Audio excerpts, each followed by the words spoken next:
Thabo Mbeki has urged the UN's Economic and Social Council to work with the African Union to construct a system of cooperation to implement measures to stem the tide of illicit financial flows from Africa.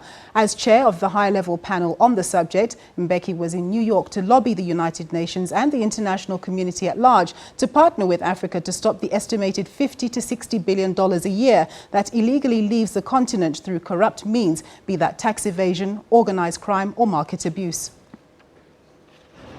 The Mbeki panel's report was adopted by AU heads of state in 2015, and he's come to New York to get international buy-in for his panel's recommendations. Commitment on the continent that we're not merely saying, let everybody else in the world act on this thing, but we're saying that we as a continent are also going to act within the continent to make sure that we address this. So there are various challenges, of course, that relate to that. One of them is the challenge of institutional capacity within the continent to make sure that we're able to deal with matters of taxation, customs and excise, financial intelligence, whatever is required to deal with this.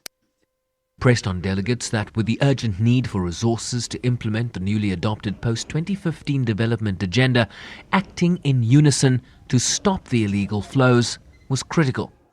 It would really be very good if we could construct a system of cooperation and liaison between that African Union and ECOSOC to make sure that we are able to act together in terms of the implementation of the decisions that have been taken on these illicit financial flows. In the end, to address the resources that are required to implement the Sustainable Development Goals, just to generate those resources, and an important element of that would be the resources that would be generated by stemming these illicit financial outflows.